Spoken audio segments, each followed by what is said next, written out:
कांग्रेस ने देश भर के सदस्यों की मीटिंग बुलाई है, जिसमें उन्होंने मोदी सरकार को घेरने के लिए टीम 140 बनाने का ऐलान किया है, जिस पर पलटवार करते हुए कैबिनेट मंत्री अनिल विज ने कहा कि कांग्रेस वालों को बहुत तकलीफ है कि प्रधानमंत्री की अगुवाई में इतने कम समय में काफी बड़ी उपलब्धि हासिल की है। दुश्मनों के कई ठिकानों को नष्ट किए गए हैं। अब ये कांग्रेस को सहन नहीं हो रहा कि ये किसी भी तरह पाकिस्तान की शय पर हमारे युद्ध के नायकों को नीचा दिखाना चाहते हैं। कांग्रेस वालों को बहुत ज्यादा तकलीफ है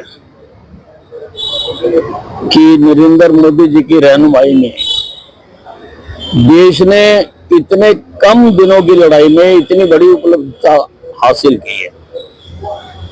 9 उग्रवादी ठिकाने तहस नहस किए हैं, 100 के करीब उग्रवादी मारे गए हैं, 11 जो रनवे हैं वो डैमेज किए हैं और इसके अलावा और बहुत कुछ किया है।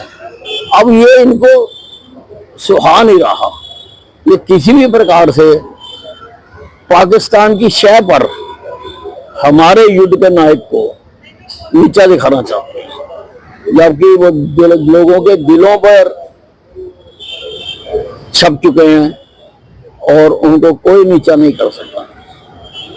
पाकिस्तान के प्रधानमंत्री का कहना है कि भारत और पाकिस्तान के बीच यूएई या साउथ अरब में शांति से बात हो सकती है, जिस पर बोलते हुए कैबिनेट मंत्री अनिल विज ने कहा कि अब पाकिस्तान वाले क्या क्या ख्याली पुलाव बना रहे हैं ये नहीं पता।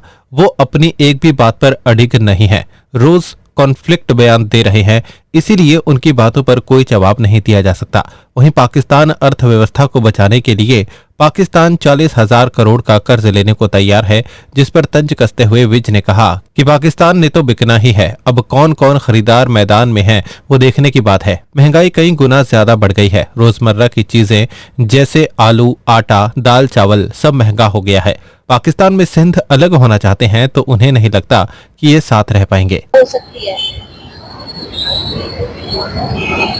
नहीं, वो क्या क्या ख्याली पुलाव बना रहे हैं इसका मालूम नहीं है, क्योंकि वो अपनी एक भी बात पर अडिग नहीं रहते हैं, रोज कन्फ्लिक्टिंग बयान देते हैं वो, जिससे उनकी विश्वसनीयता का जो लेवल है वो घटकर 0 हो गया है।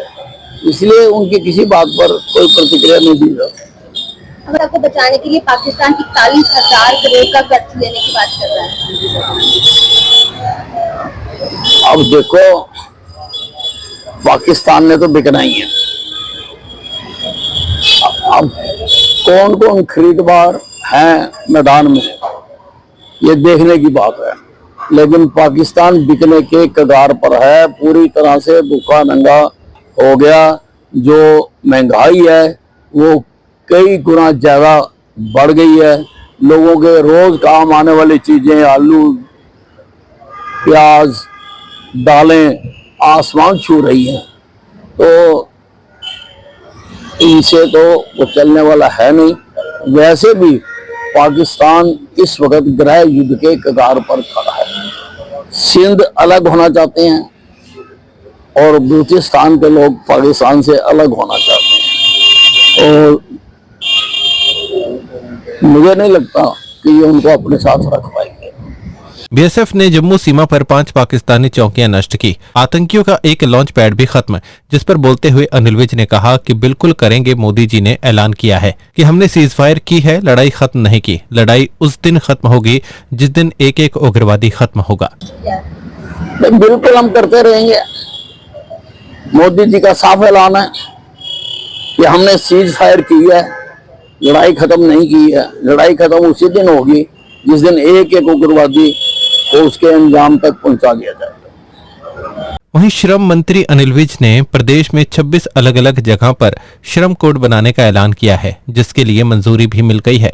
विज का कहना है कि इनकी मदद से मजदूरों को काफी फायदा मिलेगा और उन्हें न्याय के लिए धक्के नहीं खाने पड़ेंगे। मजदूरों को अपने केस लेबर कोर्ट तक ले जाने में बड़ी दिक्कत होती थी, हर जिले में कोर्ट नहीं थी, तो अब मैंने 26 जो लेबर कोर्ट्स हैं वो बनाने की प्रस्तावना भेजी थी, जिसे मुख्यमंत्री जी ने भी स्वीकार कर लिया है और जल्दी ही हम उस पर अपना काम शुरू करेंगे।